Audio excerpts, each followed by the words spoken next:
TGIF Yonkers. Happy Friday. It's Freddie Vasquez. This is Basement Politics Unfiltered. Quick news update. Freddie wins.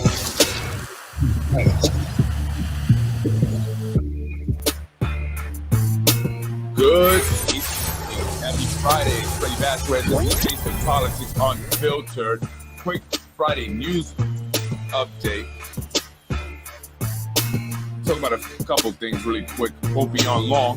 Tonight, Anthony DiMaggio will be back on 8 o'clock.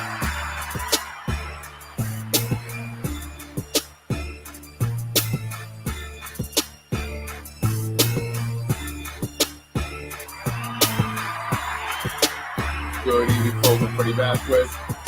What's going on here? Good evening, folks. Happy Friday. God bless. We all made it through the week. Well, still got 2 days, but the best 2 days are up.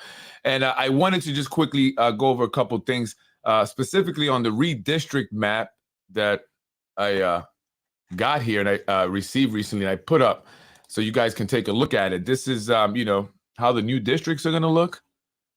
And I don't know if you guys remember the meeting where they had a gentleman by the name of Andrew Beveridge, not spelled like beverage, but more like Bev and Ridge Hill.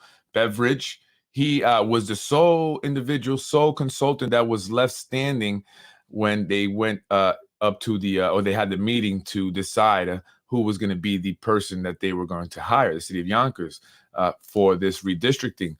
And he was selected because the other two dropped out for whatever reason, mysteriously. And they did it last minute. So I guess they can find two new consultants to consider as well. It just by default, Andrew Beveridge, who has ties to the city of Yonkers, specifically the Democratic Party. He's a longtime Democratic Party operative. He was a district leader for the Democrats. And he has some unusual, strange ties to an individual by the name of James Sertival. And I don't like what he said years ago in the case with James Sertival, who's a registered sex offender, currently working for Ginsburg as a consultant. He was recently at a meeting, right? He was actually at the term extension meeting, and he was there. Someone pointed him out, and that's how I started looking him up. And he was arrested and convicted of sodomy. He met a 14-year-old on AOL chat lines and met up with him and eventually would have sex with him. But that would lead to this ring of, grown men, pedophile ring, who were using the internet, specifically the AOL chat rooms, to meet little boys, right? And then have sex with them offline. And so that particular boy that he was found guilty of sodomizing, right, had sex with, I guess, 9 other individuals, right, who were all caught through this chat line. So Mr. Andrew Beveridge, the redistricting guy, the person hired by the city of Yonkers to consult, pretty much victim shamed the person back then, saying, well, he was very aggressive in how he came, at James Sertival, and, he was very aggressive and wanted it bad. He said something to that effect. And the fact that he was very promiscuous because he slept with 9 other grown-ass men. And I just thought that was nasty. And as I opened up that can of worms, it led to more, interesting and very saddening and disgusting cases, like a 12-year-old boy who was found decomposing. And he was connected also to James Sertival and actually Andrew Beveridge, right? It's through degrees of separation. I'm not saying the two were involved, but they know individuals and are friends with individuals who were investigated for it, right? So I'm like, what the hell is going on here? It's not just Mr. YV that's all about this stuff, pedophile stuff, right? So this is the new districting map here, as I was told. District 5 really was changed up a lot. This is going to impact Ron Mattin. Actually, I want to, because Ron Mattin, I was saying he was going to run for District 5, right? He wanted District 5, but he's out. He's out of the district.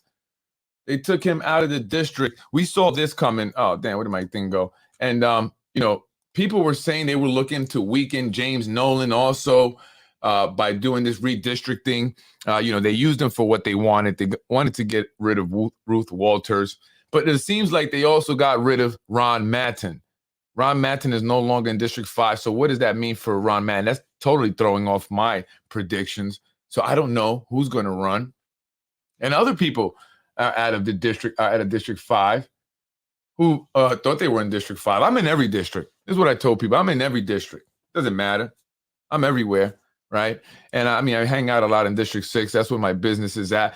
But this is the new map for any of you are wondering what they're going to look like. Do you see where District 5 is? So this is District 5 here, if you can see that. And it pretty much just encompasses this like real affluent. This is like the most affluent area of the city of Yonkers. This is borders Scarsdale, I believe, and Bronxville. And that's where the mayor, lives. Nick Spano lives. Who else lives over there? A lot of the, social and political elites, right? So they pretty much are isolating themselves in that corner because they really want to be a part of, Bronxville and Scarsdale. They do go out to eat and socialize and even have coffee over there, right? You may find Nick Spano as slave to the grind, having some coffee with someone, possibly Wilson Kimball back in the day when she was considering running for mayor. You may also find some political elite wannabes hoping to run into Nick Spano to quite possibly have a chat with the man. Depends who you are. He may or may not say hello, right? But you can also go to Fargady's, if I say that right, where Mike Breen is going to be having his campaign kickoff fundraiser event. It's in Bronxville. Why not in Yonkers? Aren't you representing or wanting to represent District 5 of Yonkers?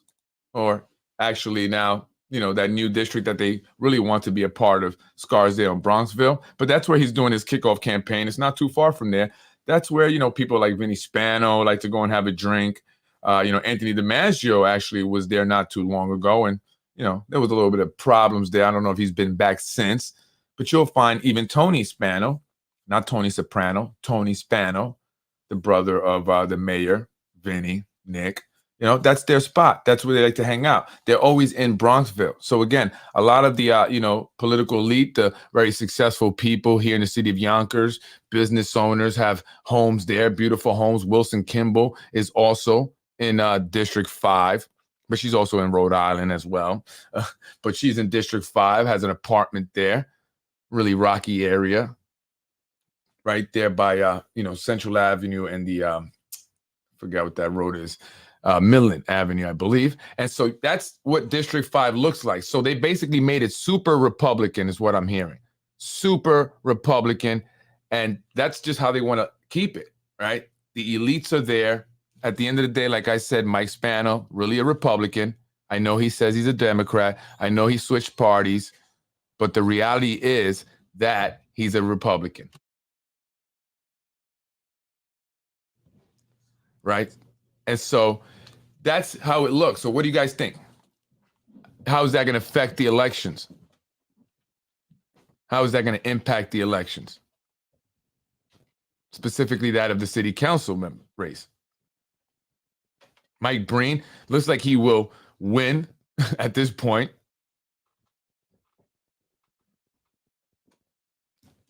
And I don't know. I'm upset because I specifically point out Ron because, Ron's a good guy. I like Ron. I met Ron, through a mutual friend, right? I don't know, is it mutual again?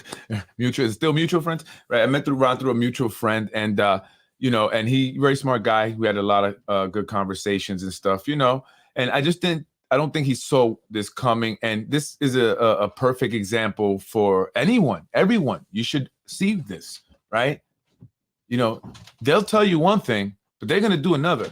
At the end of the day, it's all about what they need to do, what they need to get done in order to remain in power, to assure that elections go their way so they can continue for another 4 years. This has been set up, right? This whole term extension is nothing new. They didn't just spring it on and say, oh, you know what? Maybe the mayor should run again. There's nobody else that's going to, be good enough, right? Nobody else could do as good of a job as the mayor. So we need to extend the terms. Well, at least Lakeisha Collins Bellamy thought that on her own, right? And so that's what they did. But that was well thought out. I mean, this was the game plan from I believe maybe the last third term when he started there, right? So how are we going to do the fourth term? You ready? And so how are we going to do redistricting? They knew this was coming up, right? So and this is all planned. And so Ron, I believe was hoping to maybe enter the race for District 5. I think maybe there was some relationship building going on, let's just call it that, right? And it didn't turn out too well, right? And that's why I didn't get all giggly and stuff with, and I don't do that with anybody really, but when I was meeting and chilling with Vince Spano, and I truly meant that when I say I like the guy genuinely, right? If we could take out the politics and all the other stuff and just shoot the breeze, so to speak, right? That's a good time there, right? We can shoot the breeze, laugh, and whatever. But unfortunately, politics is what's at the forefront. That's what's important. That's the priority, especially of these individuals' minds. So that's how you have to always be thinking, right? You have to think, is this going to be really, right? Like when they said, hey, Freddie, you should run for county legislator against Chris Johnson, go see my girl up there, so-and-so. She'll give you the packet or whatever, open up a committee. I'll throw your first fundraiser. Then I'm getting text messages. The mayor loves the idea, right?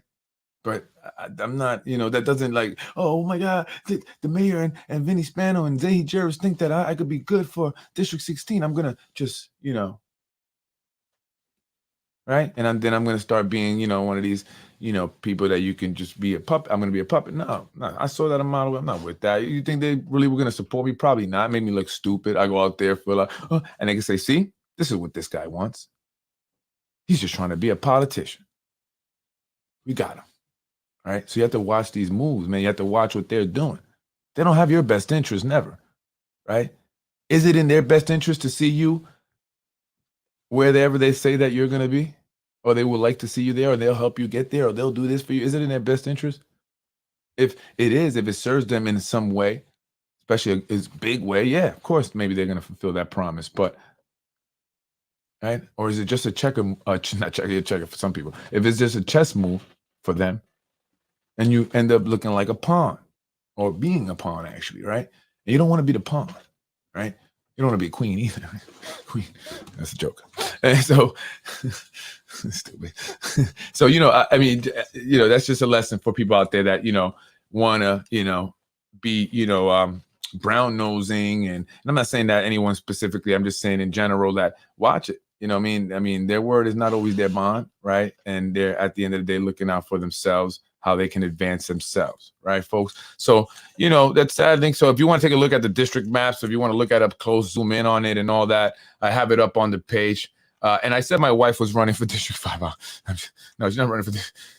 I'm just messing with people. But people did get excited about that. I mean, would you like to see my wife run? How about for mayor, right? I think my wife would be, it's just, I'd be concerned because, she's not ruthless, right? She's not looking to do something bad to people or thinking that people are going to be doing something bad, right? She's almost, both of us in a bit were naive, especially with like different government agencies thinking that they would be honest, but they're not. But she's even more so in that she really wants to believe the best in everybody, right? And sometimes say, hey, babe, sweetie, gotta watch that. What do you think they're doing that for? No, really? Yeah. I mean, come on, I'm just saying. And then she sees it, but so, but she would be great because she would genuinely go in there to really, want to see, everyone succeed and do well, and she would probably take everybody's call as much as she can anyway, meet with everybody, right? And everybody in the city would have a counseling session right in the mayor's office, right, if she was there. And I don't know if you could do that with everyone, sweetie. But but that's stuff that we put up there. I just, I said, well, you think I'd be guys? I don't know. It's very ruthless, it's a very nasty, disgusting game. She's, different than I am in that sense where I can, take it more, I have my skin, a thicker skin, though she's learning and she's just like at this point, whatever. And I don't even speak to her about it really as much, even, which it was very little before. Now just like, and things when they put up things, I don't even show it to her, like, because it just, why make her upset over something so stupid that people, who are obviously very mature and are desperate to remain in power doing. And so here, folks, did you hear about this? Jamal Bowman and Chuck Schumer were in. Of course, by my colleague in Washington who's helping me fight to get this grant, and that is Jamal Bowman, great member of the Congress. We hope to be joined by leader Andrea Stewart Cousins, but she is represented here by anybody? No. Everybody, This right. guy thinks he's a Okay, comedian, this we guy, have our Chuck great Schumer. Mayor I don't like Spano, this who's guy. done such a good job here. Not personally, but We have, of course, Assemblyman Sayek, who's done a great job as well in his very nice, nice suit. I thought it was you. I switched you. I have a nice blue suit like that. look at We have Ellen Alvarado. Fegg from Groundwork Hudson Loving Valley. the joke. Look at him. You know We what that have reminds me of? Like my cousin, you know, he used to like be, you know, he was a, you know, back in the day, he was a big time hustler, you know, in the neighborhood, and always had the nice cars, you know, the motorcycles and everything, you know, and everybody wanted to be around him, right? He was the guy, you know, and, you know, people wouldn't go anywhere without knowing what he was doing first, right? And I would be there, you know, I'm his family member, and I'm just like, you know, and he would tell stupid jokes, right? I'm gonna just be honest, they were stupid jokes, right? And all the guys that just want to be around him and be, you know, down with him and cool would laugh at them. And I used to, and this is what this just reminded me of, right? Like they just all want to laugh at Chuck Schumer's corny jokes because they're just so happy to be around, you know, this guy. And yeah, Bowman there. They're talking about this green pathway that they're going to be doing along the Putnam Railway, or the old Putnam Railway that goes across I really don't know much of where it goes across. I know it does cross Palmer Road at some point, right, in that area. And I don't know all the way where it goes, but it has since been, you know, taken a long time ago. Actually, in the 40s, it stopped the train. And so they're looking to make a green pathway where people could bike and jog. And I guess it goes all through South Broadway, actually, and it goes down that way. So they're hoping that people can, you know, use this to go into the South Broadway corridor and go shopping there. You know, you go walk over to Geno's and get a good slice of pizza. I haven't been there in a while, actually. Geno's, man, I'm sorry, guys. I forgot about you guys almost. You know, and you can go there, you can go shopping, and then you can walk back. And this is all about creating the, you know, ease and access to, you know, public transportation and walking, you know, and even kayaking if you want to go to the kayaking, the row club, right? So this is what this is about. They're allocating, I think, $4.5 million for this, right? And they're all excited about it. And I'm just like, well, what about the schools? What about, you know, this homeless problem we have here, you know? And so who is this for, right? This obviously they're doing these things, right? Because they're creating an infrastructure and preparing an infrastructure in this city for who exactly? Right? You're getting the Derek Jeter steakhouse, right? Getting all these tax breaks to do that, along with all these other developers. Yeah, and still, if you go sell your home, right, you get your transfer tax here, 10%, highest in the state, I'm hearing. Right? The people, the regular people don't get these tax breaks. Right? We don't get this money. They don't fight to bring this money for what the people need here in the city of Yonkers. Right? But they're doing is they're creating a city and this infrastructure for people that they're going to be bringing in, which is new people that like to do this stuff. This is city folk stuff, right? City folk stuff. The dog parks, all this walking and biking and taking the train. People from Westchester, we don't do public transportation really, right? I mean, you know, obviously if you have to, but you know, it's not like in the city where they just, you know, they could be worth millions and millions of dollars and they're walking and they're taking trains, right? I'm not saying there's anything wrong with that. I'm just saying that, you know, they're not driving. Right. If we could have the money to have a car, we're going to have a car. We're going to drive. We're not going to take the bus. Right. That's just how we are. So who are they prepping Yonkers for? It's obviously these city folks coming from Brooklyn, where Chuck Schumer's from, and Manhattan and everywhere else. So, you know, if you want to hear more about it, you know, you can go up there and they ain't say nothing really about nothing. Same old stuff. Same old, you know, as somebody said, circus that's, you know, becoming of Yonkers is becoming, I should say, a circus. This is what someone said that once supported Mike Spano. Republicans, and many Republicans here in the city of Yonkers are upset with Mike Spano because he once was a Republican. Now he's not. He switched. That upset him to begin with. But lately, especially recently, he's you know, been pandering a lot to various groups. And I think that's upset some Republicans because, you know, they're turning, you know, I guess Yonkers into something that they feel it wasn't before, right? But what about the people that have been here, the middle class, working folks, hardworking people, whether on the east side or the west side, wake up every day, go to work hard to pay your bills, and you earned every penny and everything you have, right? What about them? What about those individuals? Why is it that all these new groups, these subgroups, are getting so much of the mayor's attention and allocating, money towards and focus on? People are having to pay higher taxes. Their water bills are going up. Their utility bills are being switched back and forth, being ping-ponged with, and they have no say-so. Passing legislation without informing the people, doing any town halls, educating your constituents, asking their opinion. And when they do, it's very quick. And they obviously don't care. They sit there rolling their eyes, obviously bored, disinterested. Because at the end of the day, they've been told how to vote, what to say, what to decide, how to decide, when to decide. And everybody's getting tired. This is a bipartisan thing. And I'm not just talking about the term limit extension lawsuit, because that in of itself is almost so political that it's taken so much away from it, and it upsets me. It could have been even more powerful. And I think that the way it was done actually has, turned more people off than I initially thought. And which is why people are not really engaging in it. They almost secretly hope that it gets passed because, they want to quietly, right? But they're kind of upset about, the way it was and who, specifically, not everybody, please. It's not everybody. Don't make it that way. But so many people are tired, and I'm saying the people who are really in the middle, right? They're not super left, they're not super right. They may be Republican, they may be Democrat, but ultimately they're in the middle.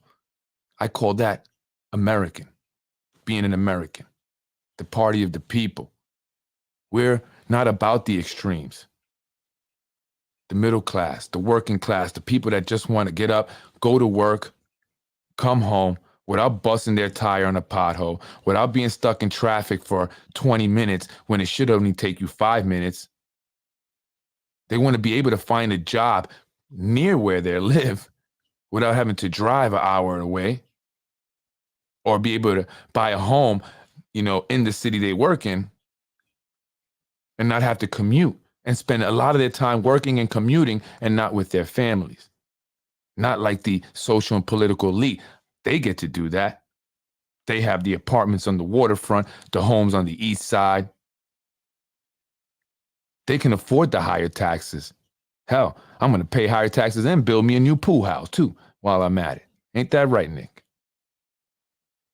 Homes in Rhode Island and Florida, in the Hamptons. And all that is supported by the wannabes who aspire to have the same thing, but will most likely not get there. Most likely, they may not get nothing at all. And it's time for that to change. So the people in the middle, I'm with you. I'm Freddie Vasquez. This is Basement Politics. Join me in a few with Anthony DiMaggio. Joins me. Let's get some clarity on that Montero lawsuit. YPD, former YPD officer Ray Montero.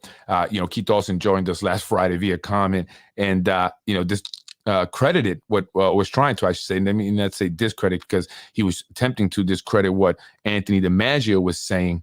But I appreciated him coming on and being man enough to use his own name and not hide behind a fake account. So I have respect for Keith Olsen in that sense. So it's not about, villainizing Keith Olsen. It's not what I want to do. Keith Olsen's not the bad guy.